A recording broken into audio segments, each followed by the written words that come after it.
반갑습니다. 논술 전문가 김법성입니다. 논술 천재 워크북 22강 비교 15번째 문제 풀어보도록 하겠습니다. 이제 이 문제랑 한 문제만 더 풀면 비교 문제에 대한 설명은 끝나네요.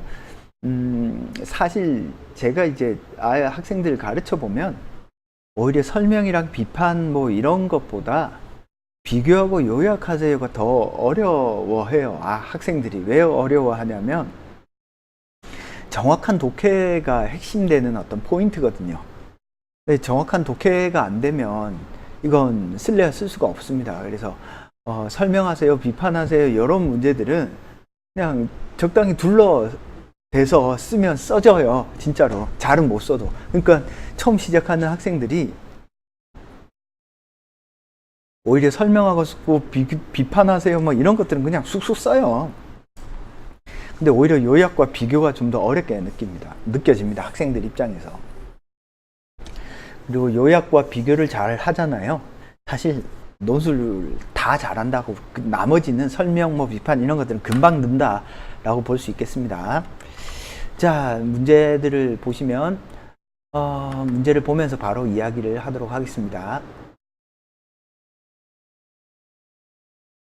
가 제시문을부터 보죠. 내가 집이 가난해서 말이 없으므로 혹 빌려서 타는데 논제를 안 봤네요. 그죠? 논제. 자, 논제부터 봐야죠.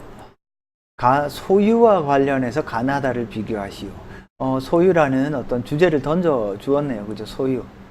그죠? 소유와 관련해서 가나다를 비교하라. 가나다를 읽을 때 무엇과 관련해서 읽어야 돼요? 소유와 관련해서 어떤 말들을 하고 있는지를 능동적으로 찾아가면서 읽으셔야 되겠다. 자, 내가 집이 가난해서 말이 없으므로 혹 빌려서 타는데 여비고 둔하고 걸음이 느린 말이며 비록 급한 일이 있어도 감히 채찍질을 가하지 못하고 조심조심 곧 넘어질 것 같아. 자, 말이 있는데 이 말은 어떤 말이에요? 그냥 빌려서 타는 말이네요. 그죠? 말을 소유하고 있지는 않습니다. 소유와 관련해서 가나다를 비교하라 그랬으니까 말을 빌렸구나. 말을 소유하고 있지는 않구나. 그래서 그러나 어떤 때는 밑으로 떨어져 근심을 면치 못했다. 그러니까 남의 말을 빌려갔더니, 자, 예를 들면 여러분들 말은 대형 동물이죠. 대형 동물이고요. 말이라고 하는 건 옛날부터 그 이동의 수단이었잖아요. 쉽게 말하면 오늘날로 하면 차예요. 말이. 차가 없던 시대에 말을 타고 이동을 했잖아. 그러니까 봐봐, 차를 빌린 거야. 그죠? 좋은 차든 나쁜 차든, 예를 들어 좋은 말은 뭐야? 오늘날로 치면 포르쉐라든지 이렇게 되는 거고, 그죠? 하여튼 말이라고 하는 것은 차입니다. 아주 비싼 그 동물이에요. 알겠죠? 무슨 말인지. 사람의 마음이 옮겨지고 바뀌는 것이 이와 같을까? 남의 물건을 빌려서 하루아침 소용에 필요한 것이 작은 용도입니다. 대비하는 것도 이와 같건 하물며 참으로 자기가 가지고 있는 것이랴. 그러니까 남의 거 빌려 놓으니까 어때? 근심이 어마어마하게 드는 거죠. 아이고, 이거 내가 이러다가 망치면 어떡하지? 라는 생각이 드는 겁니다. 그러나 사람이 가지고 있는 것이 어느 것이나 빌리지 아니한 것이 없다. 임금은 백성으로부터 힘을 빌려서 높고 부귀한 자리를 가졌고, 신하는 임금으로부터 권세를 빌려 은총과 귀함을 누린다.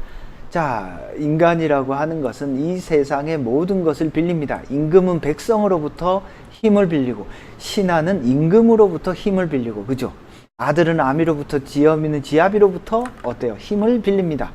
힘과 권세 모두 빌린 거야. 내게 아니야, 내게. 힘, 권력이라고 하는 것은 그래서 어떻죠? 항상 움직이는 속성을 가지고 있습니다. 대개 자기 소유로 하고 끝내 반성할 줄 모르고 있으니 어찌 미혹한 일이 아니겠는가. 그러니까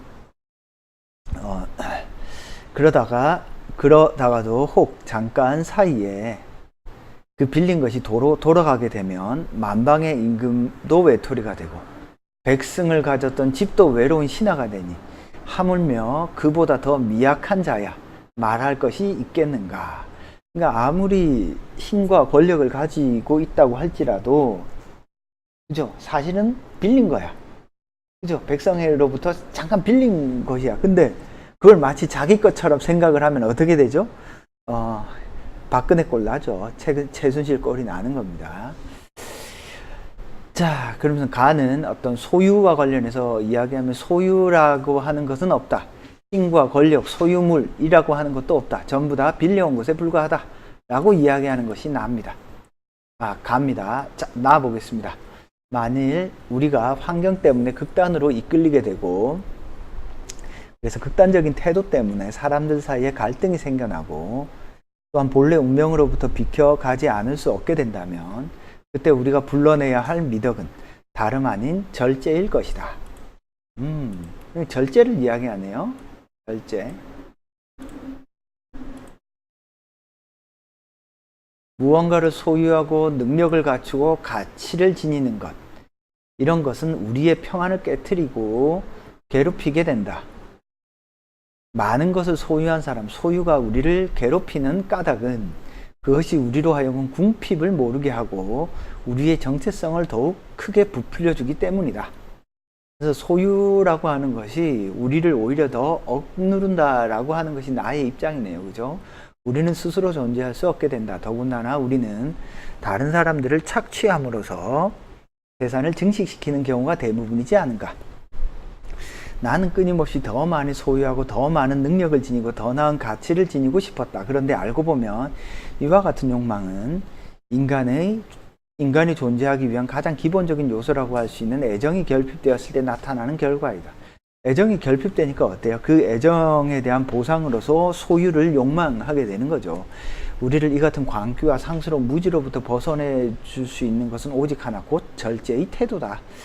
자, 결국에는 나는 소유라고 하는 것은 존재를 합니다. 그렇지만 이 소유라는 오히려 인간을 괴롭힙니다. 왜 그렇죠? 인간이라고 하는 것은 삶에 대한 어떤 가장 기본적인 요소인 애정이 결핍되어 있기 때문에 자꾸 소유하려고 하는 거지, 인간 사이의 관계에서의 어떤 애정이라고 하는 것이 전제되어 있다면 소유하지 않더라도 행복해진다라는 겁니다.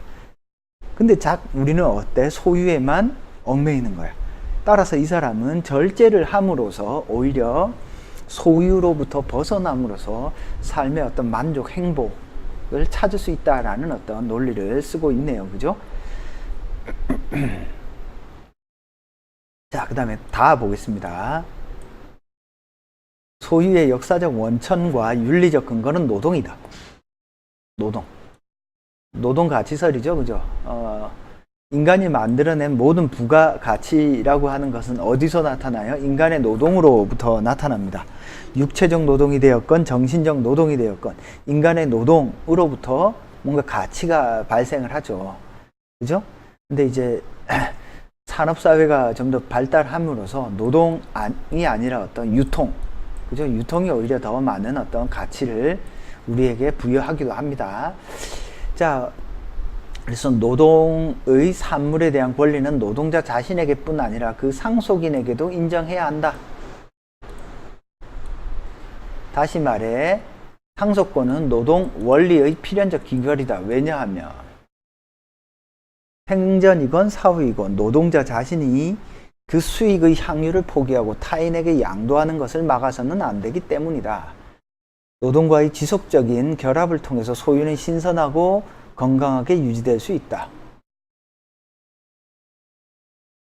끊임없이 창출되고 새로워지는 원천, 즉 노동에 의해 소유는 그 근저까지 명백하고 투명하게 나타난다.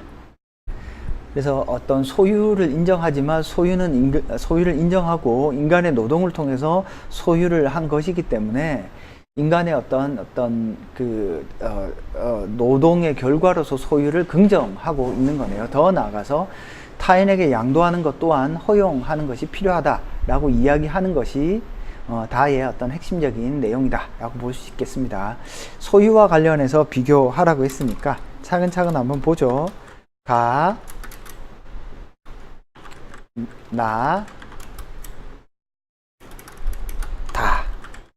소유와 관련해서 어떤 이야기를 하고 있나요? 일단 소유의 어떤 유무로 한번 볼까요? 유무.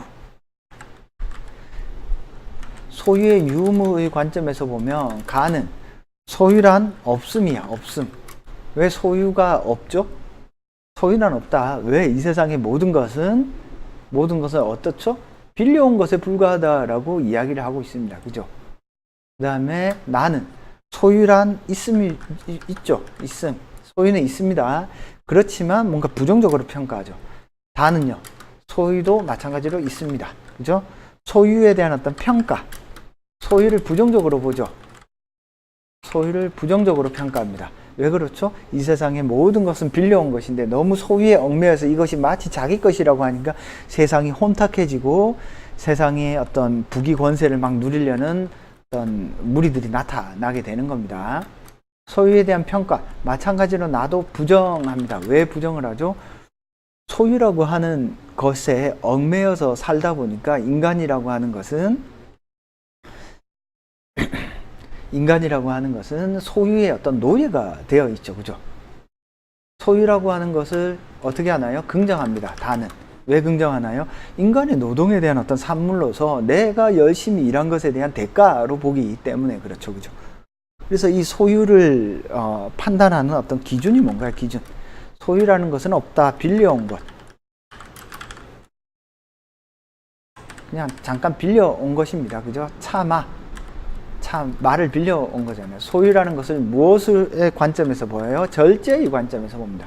이 절제되지 않은 어떤 소유라고 하는 것은 인간을 파멸하게 만든다. 인간을 이렇게 힘들게 만든다. 라고 하는 것이 나죠. 그죠? 다는요. 인간의 어떤 노동으로부터 소유가 등장하기 때문에, 그죠? 이 자신의 노동이 어떤 대가잖아요. 따라서 소유를 긍정적으로 바라보고 있는 것이 다입니다. 뭐 대략 이런 맥락에서 비교를 하시면 어떤 핵심적인 내용은 다 비교한 거다라고 볼 수 있겠습니다. 어떤 글을 이렇게 비교하는 글을 쓰실 때 여러분들이 어렵게 생각하지 말고요. 뭔가 복잡해 보일 때는 조금 표를 만드는 게 좋고, 그리고 논제에서 요구하는 것이 많을 때는 표를 만드는 게 좋습니다. 자, 제시문의 어떤 논리가 잘 안 잡혀요. 제시문이 조금 까다로워요. 그럴 때는 사고의 구조화 방식으로 이렇게 비교하는 게 좋습니다. 자, 어떤 것이든 여러분들이 익숙한 방식으로 하시면 되고, 두 가지 다 연습을 해서 익숙하게 만들어 두는 것이 어떤 형태의 문제가 나오더라도 여러분들이 글을 잘 쓸 수 있는 방법이다 라고 볼 수 있겠습니다. 대략 이런 방식의 어떤 내용이 여러분들의 글에 서술되어 있으면 다 정답이다 라고 볼 수 있겠습니다. 자, 궁금한 사항은 논법닷컴으로 질문을 남기시고요. 1661-5143으로 전화 주시면 제가 받습니다. 논술천재 워크북 22강 비교 15번째 문제 강의 마치도록 하겠습니다. 감사합니다.